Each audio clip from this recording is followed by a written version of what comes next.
সাংস্কৃতিক তথা শৈক্ষিক নগৰী যোৰহাট চহৰৰ এখন ঐতিহ্যমণ্ডিত শিক্ষা অনুষ্ঠান 4 নং ৱাৰ্ড প্ৰাইমাৰী স্কুলে এই বৰ্ষৰ অক্টোবৰ মাহৰ 26 আৰু 27 তাৰিখে বিদ্যালয়খনৰ 83তম প্ৰতিষ্ঠা দিৱস ও প্ৰাক্তন শিক্ষাৰ্থী সমাৰোহ উদযাপনৰ আয়োজন কৰিছে। উল্লেখযোগ্য যে ইতিমধ্যে বিদ্যালয়খনৰ বহুতো প্ৰাক্তন শিক্ষাৰ্থীৰে এখন প্ৰাক্তন শিক্ষাৰ্থী সমিতি গঠিত হৈছে। সমিতিৰ সিদ্ধান্ত মৰ্মে অহা 23 জুন 2024 তাৰিখে দেওবাৰে বিয়লি 2:30 পৰা 4 নং ৱাৰ্ড প্ৰাইমাৰী স্কুল প্ৰাংগণত আগন্তুক অনুষ্ঠানটিৰ উপলক্ষে এখন সাধাৰণ সভা আহ্বান কৰা হৈছে।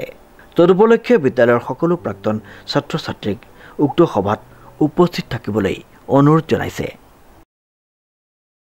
নমস্কাৰ, আপোনালোকে চাবলৈ আৰম্ভ কৰিছে নিউজ নাও আৰু মই অনুপম বৰা। যোৰহাটৰ ঢাপকটাত সংঘটিত হয় এক ভয়ংকৰ পথ দুৰ্ঘটনা। থিতাতে নিহত এগৰাকী। নিউজ নাওৰ এক বিশেষ প্ৰতিবেদন। যোৰহাটৰ ঢাপকটাত সংঘটিত হয় এক ভয়ংকৰ পথ দুৰ্ঘটনা। থিতাতে নিহত এগৰাকী মহিলা। উল্লেখযোগ্য যে 37 নম্বৰ ৰাষ্ট্ৰীয় ঘাইপথৰ ঢাপকটাৰ সমীপত এগৰাকী মহিলাক মহতিয়াই নিয়ে ডাম্পাৰে। মৃতদেহৰ পৰা প্ৰায় 500 মিটাৰ আঁতৰলৈ চুচুৰাই নিয়ে মহিলাগৰাকীৰ মুণ্ডটো। মৃত মহিলাগৰাকীৰ ঘৰ RD মটৰ্ছৰ সমীপত বুলি জানিব পৰা গৈছে। ডাম্পাৰৰ খুন্দাত মৃত মহিলাগৰাকীৰ নাম লনী কলিতা, ঘৰ যোৰহাটৰ পকিমুৰি হাবি গাঁৱত বুলি জানিব পৰা গৈছে। তাত গৈ চিগাৰেট খাই থাকে, মম খাই থাকে। ইয়াত মানুহজনে আপুনি সোধক, গোটেইখিনি ৰাইজক শুনক, ৰাইজক সুধি ল'ব পাৰে।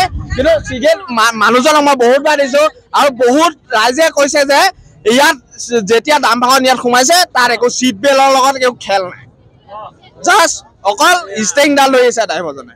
আৰু তাৰে এখন ডাম্পাৰ আমাৰ তেল ডিপুত সোমাইছে। ইয়াত এক্সিডেণ্ট আজি মানে ইয়াত এক্সিডেণ্ট বহুত হৈ থাকে। মানুহগৰাকীৰ নাম মই নাজানো, মানুহগৰাকী আমাৰ গাঁও বুলি মই জানো, বছ সেইটোৱে কথা। খালি মানুহজনী 48 মান হ'ব মিনিমাম। খালি এটাই কথা জানো, ট্ৰেফিক ইয়াত ৰাখি একো ইয়াৰ পৰা মাছ নিব আহিছিলে, মাছ মই বোলে এইকেইটা মোৰ মাছ মোক নালাগে, মই বেলেগ জেগাৰ পৰা লৈ গৈছোঁ। এনেকৈ তাত এনেকৈ ডাম্পাৰ দুখন আহিছে বুলি কোৱা শুনিছোঁ। এখন ডাম্পাৰ ইয়াত আমাৰ তেল ডিপুত সোমাইছে আৰু এখন নেক্সট ওলাই গুচি গৈছে। আৰু এতিয়া মোক কোৱা শুনা আগতে গম পাইছোঁ যে আগত এই ডাম্পাৰখন ধৰা হৈছে, কিন্তু ইয়াত এজন ট্ৰেফিক ৰৈ থাকে। এই ট্ৰেফিকজনে মই বহুতবাৰ দেখিছোঁ, এই অলপ আগত আপুনি দেখিব এখন দোকান বহি থাকে, তাত মম বিকে বা চিগাৰেট বিকে। এইখিনিত এখন দোকান আছে, এই দোকানখনত চিগাৰেট বিকে, তাত চিগাৰেট খুৱাই থকা মই নিজে দেখিছোঁ আৰু বহুত ৰাইজে দেখিব পাৰে। ইয়াত হয়তো আজি ইয়াত মাত নেমাতিব পাৰে, কিন্তু মই নিজে দেখিছোঁ। হয়তো 5 বজামানত এইটো এক্সিডেণ্টটো হৈছে। তেখেত ক'ৰবাত এনেকৈ ওলাই আহিছিলে, আহেও আনকালে তেনেকৈ। এতিয়া দিনতহে কিবা মাছ মাংস কিবা এটা বজাৰ কৰিবলৈ আহিছিলে ধৰক। আহোঁতে এতিয়া ঘৰত খবৰ পাইছোঁ যে তেখেতক গাড়ী এখনে মহতিয়াই মাৰি থৈ গৈছে বুলি কৈছে। লনী কলিতা, বয়স আপুনি 70 আপ হৈছে। এছপি ডাঙৰীয়ালৈ যেন এই ৰাস্তাটো ডাম্পাৰ চলোৱা ৰাস্তা নে অইন ৰাস্তা, সেইটো এটা প্ৰশ্নৰ মানে বিষয় হৈ পৰিছে।